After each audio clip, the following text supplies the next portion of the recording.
it. If you'd like to explore investing with us, go to homeinvest.com to jump on there. Now I want to get ready for the main event. I need you to type in the chat here. I need you to welcome to the stage. And I know that Zoom doesn't have a stage, but this is a virtual stage. And the more you actively engage, the more you actively learn, the more you'll retain. Studies show that you retain 92% when you're actively engaged. You only retain 51% when you passively sit back. So if you want to get a good ROI on your time here, then please help me welcome to the stage, Mr. Steve Werner. Woo! Hello, everyone. Welcome to another edition of the Opportunity Zone. There, I see Nate. We're going to bring you up here as well, Nate. Awesome, guys. Welcome to the Tuesday episode edition of the Opportunity Zone. We've got a lot to cover today, and we've got a short amount of time to do it in because, Nate, you are flying out. Where are you flying to? Man, we have a killer deal. Probably the best deal that I've at least seen this year, maybe in my life. I don't know. I'll know once I get on site, but I got to go catch a plane and get out there to see it. So our acquisitionist found this. We got it under contract yesterday, and Nate is flying out today to look at it. More to come on that. We'll probably be talking about that in coming weeks. But we have got a 30-minute show in store for you today because Nate has to go jump on a plane, and we got a lot of news going on. So the first one, New Jersey landlords are suing the city based on, did you read this one, Nate? I browsed it, yeah. Yeah, like they are suing the city based on basically the city trying to control what they can and can't do. Definitely something we're going to want to keep an eye on there. We've also got multifamily building, like the actual physical act of building multifamilies is grinding to a halt. We're going to talk about what that's going to mean for investors. Also, we're going to be talking about what's going on overseas because it's not just the U.S. market that is changing around a little bit. Government giving out cash. Did you see this one, Nate? I bet this one kept you up at night. You know me, I just love to give away my money. You know it, the government especially. So there is what we're talking about. They are floating, instead of doing Section 8 rent vouchers, actually giving away cash because there is no way that could get abused ever. Good idea, bad idea. We'll talk about that one. But the really big one, you guys, who in here saw the rate cut? If you saw the rate cut, put me in the chat. What did we cut the rate by? Chris says me. I know Chris saw it. Steve says half a point. Chris says half a point. Half a point. It's more than we were expecting, but what is that going to mean for single family? Nate and I have some surprising thoughts on that one. So we're going to jump into all of that. That's what we got ahead today on the Opportunity Zone. Some wins for the team. I want to start off with Jameson. Do you remember Jameson from our Denver event? He was the younger kid that came up and spoke to you and me, Nate. I don't know if you remember him or not. Yeah. Okay. So he kept reaching out to me, and he wanted to know how he could get started with real estate. He's a smart kid. He has his own tutoring business. He also has another business that he started on the side. His parents invest in single family, but he said, I want to do multifamily. He's been reaching out to me, and I've given him some tips here and there. He is actually out looking at properties. You got to give it up for him. He's 19 years old. That was my win of the week. I got a text from him. Some other wins. Last week, we did a special report on the political state of what's going on in real estate, and we got a lot of positive feedback on that. And then last but not least, I was out in the world speaking on stage last week. Got a standing ovation. Got a lot of people that were excited about what we had to share. So it is a busy time with Home Invest. We're going to go ahead and jump into the news, but Nate, how do we start everything? You guys all cool if we say a quick word? You don't have to believe the same thing that we believe, but we like to just say a quick blessing. So, dear Lord, there's a lot happening right now, and especially in finances. Right now, we're seeing record high inflation. We're seeing people pinched and squeezed more than they've ever been squeezed before. And we're starting to see some folks on the edge, credit card debt high. We just ask that you give this group here the foresight, the wisdom to know which moves to make. Everyone under the sound of my voice right now is seeking more financial prudence, and we want that from you. So please just guide us in that and help Steve and I just direct attention to the right opportunities today. In your name we pray. Amen. Amen. All right. So as we jump into it, Nate, you want to talk about the opportunity that we have first, or should we just jump right into the news? Maybe both. I'll just do a quick high level little teaser, and then we'll get into the news, and then we'll go back into the opportunity really quick. Okay. So I'm going to do a little share screen. Now, I know I can't tell everything on this deal. It's not to be like secretive or anything like that. It's just that we have not finished this deal yet. We have signed initial contract, but there's still some dotting of I's and crossing of T's, and we need to do our physical on-site inspection. That's what I'm getting on a plane to go do right now. I'm literally going to be there all day tomorrow and part of the day Thursday. So I'm just going to do a quick preview though. This is a Class A property. That's like the nicest of the nice for areas. Newer construction. Basic story on this is that the seller on it, they tried to convert it into a different usage than it was intended to be. And unfortunately, they failed at that conversion. And now they're selling it for about 70% of what they paid for it. So imagine that, being able to step into a newer construction building in a Class A neighborhood in one of the best states in the country. I can't give the details on the public broadcast here. I can if you guys book a call with us. But imagine that, like, they're having to sell at a pretty big discount. So we're stepping in because their bank started their whole foreclosure process. They weren't able to meet the demands of the bank. We're stepping in to pretty much take over from here. We'll change the positioning that they did. We'll put it back into its regular intended use, which is a plain Jane long-term multifamily rental. We'll do that to the building and then basically get our net operating income up, which means increase rents. We'll get our rents back to where they should be. And then we've got a deal where some people would call this the BRRRR strategy, BRRR, that stands for buy, renovate, rent, and refinance. If you ever heard of the BRRRR strategy, then that's kind of what this is. It's just on a bigger building, a big BRRRR. We're buying it. We're going to renovate it a little bit. It doesn't need very much at all. We're going to rent it at market rate rent, and then we're going to refinance it to pull back probably the majority of the capital that gets invested into the deal. So if you're the kind of person that's been waiting for a deal where you can potentially get in and get your capital refinanced back in a reasonably short period of time and still have cash flow long-term, potentially for life, then this is a deal you want to get on the phone with us.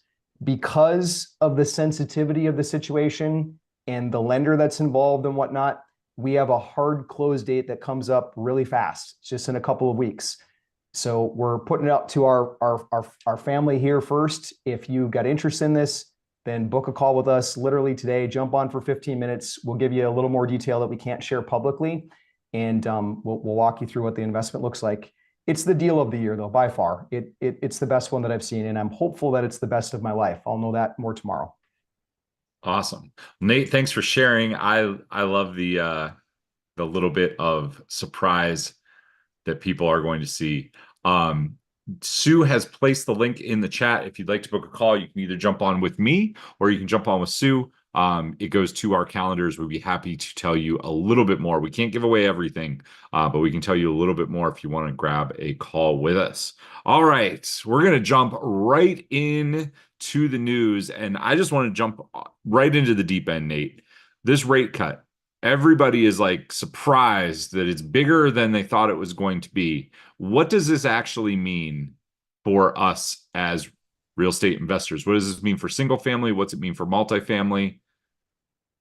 It blows me away. The majority, I saw a poll on Fox News that the majority of Americans don't. Hang on, we got. Oh, you can Is do that a you? mute. Not me. No, we got to mute Somebody. I'm going to press mute all, Steve. Okay. Okay, cool. All right, they're all muted, and then Steve will unmute you. You might have on that page, you have to watch because that video will pop up and starts talking. So now you should be able to unmute again, Steve. There you go. Oh, we can't hear you though. Okay, cool. So back to this Fed rate cut. Everyone was speculating that it was going to be a quarter point, half point at most. And you probably saw a couple of pundits coming out saying, well, hey, if they cut a half point to 3/4 of a point, it means that they feel like they're in a little bit of trouble. I want you to picture the economy like this. It's a giant piñata. Okay. You've been to a birthday party where you've seen the kids put the blindfold on and hit the piñata with the stick. The Federal Reserve is the kid with the stick that hits the piñata. What the Federal Reserve is trying to do, if they see that piñata moving too fast, then the Federal Reserve comes along and says, we're going to slow it down. Boom. We're going to slow it down. Boom. And they do that by increasing rates. And eventually, what almost always happens is that the Federal Reserve hits it too many times, and then the piñata pops. If you go back to the last time that they cranked up interest rates, it was right before the 2008 crash. They had rates going up for almost 2 years, almost like they did this time. And then they hit the piñata with rate increases. And then in July 2007, they said, uh-oh, we got to back off. We got to stop hitting the piñata. And so they started lowering rates. And you all remember what happened in 2008. That's when the economy went down. That's when values started to hit some of the lows that they're on. And so right now, I know that we've heard the logic that it's going to be a soft landing. It might be. It's very hard to do that. Historically speaking, it happens very seldom. More often than not, the Federal Reserve, they hit the piñata too many times that it has to kind of pop. We saw the pop already in commercial real estate. It came down drastically. Now I think we're going to start to see it in single family in some markets, not all, but in some. So it's interesting to watch this whole thing unfold though. Steve, did you get your audio back? Yeah, I figured it out. Let's talk about what this actually means for single family though. Why is it not going to, like, everyone was like, oh, the rate's going to drop, everyone's going to start buying again. But we really haven't seen that too much. What's going on? No, single family home buyers are on strike. And it's largely because if you look at pre-pandemic, the amount of cash that it took to buy a house was around 75 grand for the average house in America. That's, if you had that, you could get any loan you wanted, no problem. Now we're almost double that if you have to go with conventional 20% down kind of loans. If you get a 3% loan, it's obviously less, but people have to put so much more money up and they have less of it right now. Remember pre-pandemic, Steve, you and I talked about this all the time. We showed people savings back in pandemic era. People had record high savings accounts. Nowadays, savings are gone. People are on credit cards right now. They just don't have the same financial horsepower that they did a couple of years ago.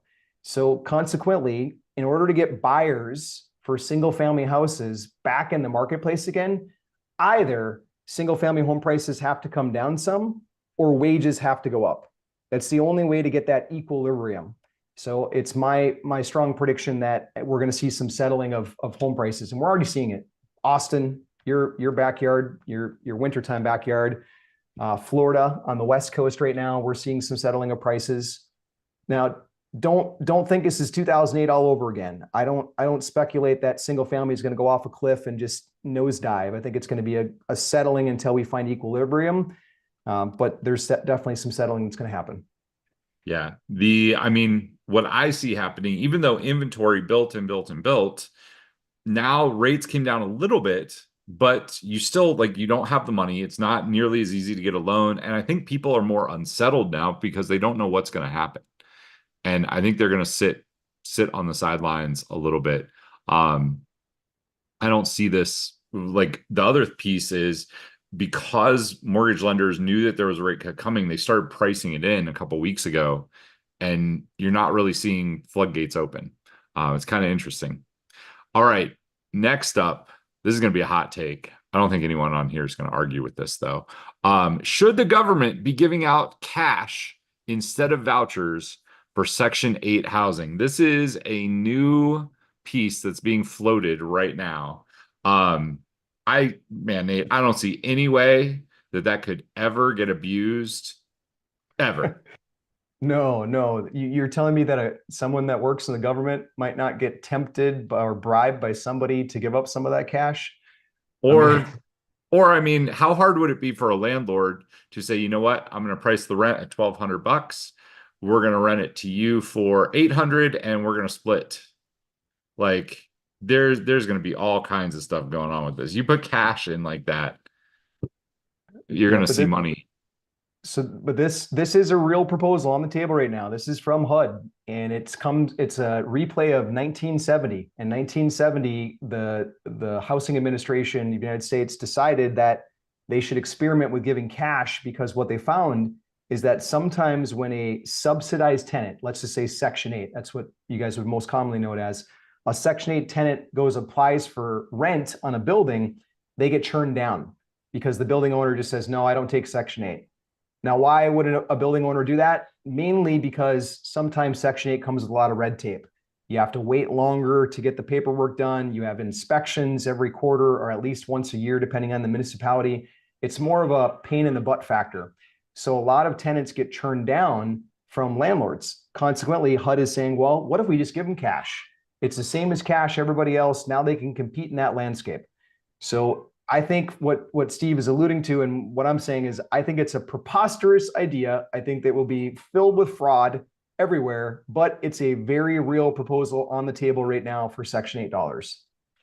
Yeah. I mean, anyone that can get cash, they're going to find a way to abuse, like not abuse it, but find a way to manipulate it to put cash in their pocket and get rent and possibly do something else. I mean, I don't see anything good that can come from it. It's going to get more people trying to apply for it, which also isn't what we want. We want people to get off of social programs. We want them to move forward and become self-sufficient. That's the idea. But when you give people cash, I think we're going the wrong direction. If you guys think differently, you can put it in the chat. I'd love to discuss that one a little bit further. Next up, U.S. markets are not the only thing that is being hit right now. So HSBC got crushed in Hong Kong by loan defaults. So loan defaults are coming up across, let me pull this one over, across the world. Let me pull this up for you guys. So if people thought it was just the United States, I wanted to share this with you guys. We know that China was having some problems last year. Now it's Hong Kong. We've also seen France and Europe starting to have some problems as well. Nate? Yeah, this is a worldwide thing right now. The COVID-19 pandemic, it kind of ruined office space as a whole. I mean, you guys have seen it. If you guys go to any type of office space right now, you can probably see some vacancies unless you're in a completely different district like Washington, D.C. Actually, Washington, D.C. has a lot of vacancy too. But so it ruined it. It wasn't just the United States, it was worldwide. And so we're seeing now a lot of commercial real estate values having to come down. They're having to tumble. And so this article is kind of interesting. It's just talking about mainly Hong Kong and China, but they're having a ton of defaults. So a lot of these assets will be repriced. They will come down dramatically in value. Hong Kong was historically one of the most expensive cities in the world for office space. It's going to be repriced. It'll trade until it finds that bottoming, and who knows when that will be. But it's happening now in different countries outside the United States.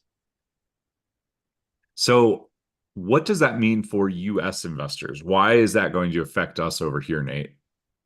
Yeah, we're not immune. During all of these debt bubbles that happen, and we can go back in time. Steve, I'm going to maybe steal the share screen and just talk about this for a second. So there's debt bubbles. Where's my slide on that?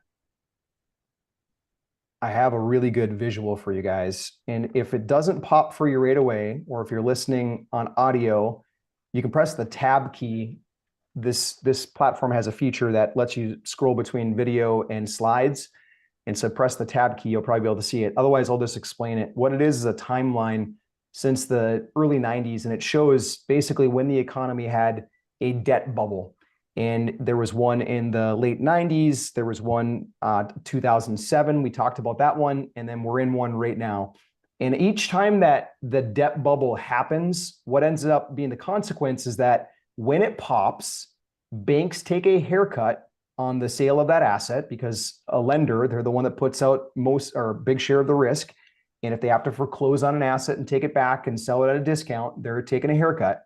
So when they do that, it devalues the asset class.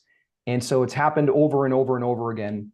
And so why do we bring up Hong Kong? Why do we bring up China? Why do we bring up Europe all going through this? Well, in 2007, 2008, the United States had the debt bubble problem. It burst here, but it dominoed into the rest of the world because the rest of the world relied on the United States, bought a lot of our debt equities. Like there were all kinds of connections. What's happening different this time, but kind of similar, is that the rest of the world, they already started their debt bubble problem on their own turf ahead of the United States. So now we've got this worldwide debt problem, especially on commercial real estate.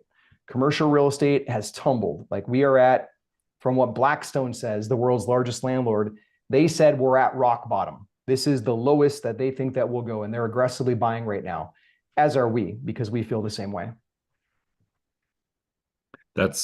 I mean, the next slide that we've got kind of backs into that. We were at bottom. We have the ability to go in and buy. Let me pull this one over. So this is what's going on with building right now. So when we see times get kind of tight, there's less money for banks to loan out. You see my slide okay, Nate? Yes, sir. So this is talking about new U.S. apartment units completed. You see it ticking up a little bit, but it is actually starting to fall right now. The pipeline is slowing. You can see this right here. What happens, Nate, as money gets tighter? I mean, we actually saw this on one of our properties, right? Yeah. So as I'm going to even take this to a 10,000 foot view first, Steve, the builders on a multifamily property take roughly 2 years to build something. And when money starts getting harder to get, and that's what Steve's slide is showing us, when money gets harder to get, building comes to a halt. The projects that you see right now, the new multifamily buildings that are being delivered and doing grand openings and leasing and all that kind of stuff, they started 2 years ago. They didn't just start yesterday. And so they had cheaper money at the time. But for the last 2 years, money got really expensive. So the whole building of new multifamily properties, it's pretty much come to a halt. Now, with the Federal Reserve lowering interest rates, my guess is in a year, maybe two, the building will start again, at least at scale. But there's going to be a gap. We already know there's a housing shortage in this country. You probably heard that narrative before. There's a shortage. We have a shortage. There's definitely a shortage in the multifamily sector. Now, I'm not going to speculate on illegal immigration, legal immigration. I don't care. At the end of the day, we have a lot of extra people in the United States right now that aren't on census bureaus. And so we're feeling that inside of our multifamily property. You can probably imagine where a lot of folks that migrated here, they ended up. And so consequently, multifamily property is in a high demand category right now. And what Steve just showed us is that the buildings, new construction, they drop off a cliff. After this year, they drop off a cliff. So 2 years from today, there will be a huge gap in the marketplace. You will see rents start to skyrocket again on multifamily. And the folks that own multifamily are going to be the benefactors of that. We're already starting to see rents climb. That's kind of a discussion we've had several times, right? What happens when the economy squeezes? People tend to move back into rentals. They get rid of their houses and rents tend to go up. That's what we're seeing right now. It's general supply and demand, right? As there is more demand and supply gets in shorter and shorter amounts, rents are going to go up. That's pretty normal. So that's what we're seeing happen. It's interesting. I mean, you kind of talked about this a little bit last week, but when you look at the political landscape, both sides are taking on rent in very different fashions. Something that we'll see play out. We're going to see where that ends up. Which kind of leads us to our next piece of news. This is where New Jersey landlords are suing over fees. Let me put this one up on the screen. So basically right here, the landlords are having to pay $100 per unit per year. And they don't like that. Nate, what do you think? I think that I'm glad to see some of them are taking a stand. See, what happened is that this smaller town in New Jersey, kind of overnight, they passed this ordinance that all landlords have to do mega reporting and pay extra fees that they've never had to pay before, telling them how many beds you have in the apartment, how many sleeping rooms you have in the apartment, who are the occupants. Very intrusive data, more than I've ever seen any municipality ask for before, at least that I've worked in. And so some of the landlords got together, there's 41 of them to be exact, and they filed a lawsuit against the city. They said, why would we pay thousands of dollars in extra fees and have to give you information that you really shouldn't have? It's not something that you should be having. This is not written into law, like, And so they found a licensing law in New Jersey that basically says this doesn't apply. Like, should be thrown out. So they're trying to get the whole case thrown out right now, or they're trying to get the whole law thrown out based on that licensing law. And I don't know if they'll win or if they'll lose, what will happen, but it's interesting to see these 41 owners unite to stand up and push back against some of the government overreach. Well, I mean, I think I agree with you, Nate. I am glad that they are standing up. I think a lot of people are going to be watching that from the top down to see what happens with it. And at the end of the day, the only people that's really hurting are going to be the tenants, because that fee is going to be passed along directly to the tenants. Landlords aren't going to take that on. It's only hurting people and costing them more for their rent. Rents are already going up. Now you're just going to add more fuel to that fire. It's interesting. We will see what happens with it. All right. That's what we got for news. As you can see, there is a lot going on there. We do like to try to teach some stuff. Nate, I know you got to go jump on a plane. So we're going to do teaching in 3 minutes or less. This one's going to be a fast one.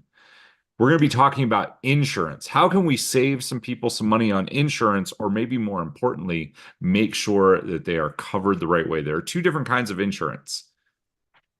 So I have a hurricane heading towards me right now. It's on the radar. You guys may have seen it, Southwest Florida. I'm watching the tracker because I'm supposed to get on a plane, and here comes the hurricane. So I'm thinking about insurance right now in my personal life. But here's the thing with insurance. When you're signing up for it, a lot of people will shop based on rates and they ignore some of the coverages. And I know you might be thinking, well, Nate, no. I look at the coverages. There's one in particular that I want you to pay attention to. I had a hailstorm rip through Milwaukee, Wisconsin and destroy 4 of my roofs on rental property. I called the insurance company and I said, hey, you guys got to, send somebody out, send the adjuster. I need new roofs. Adjuster comes out. They come back to me and they're like, yep, you need new roofs. We'll give you $2,000 and some change, $2,000, a little bit more than $2,000. And I'm like, that's not right. Like, what do you mean? He's like, well, if you subtract your deductible, I'm like, yeah, but even beyond that, like, it should be, you guys, it's like 10 grand per roof. I need 40 grand. And then he explained to me and he said, Nate, the type of insurance that you chose, it's actually calculated off the depreciated value of the roof, not the full market value of the roof. And I said, what are you talking about? Depreciated value. And that's when I got my real lesson in insurance. It was a $40,000, very painful lesson that we never want you to have to go through. You see, the insurance companies like to use these little acronyms on their coverages. And the acronym that we're going to talk about right now, there's one that's ACV. Maybe you can type that in the chat so you remember this one. Type in the comments, type in the chat, ACV. ACV, the long form of that is actual cash value.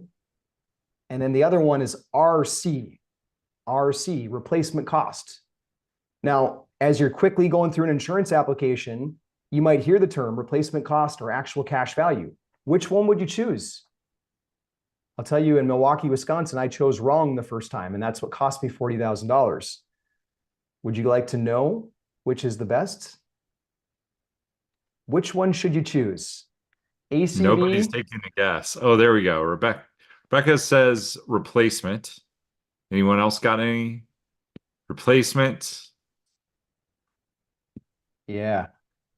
You want replacement.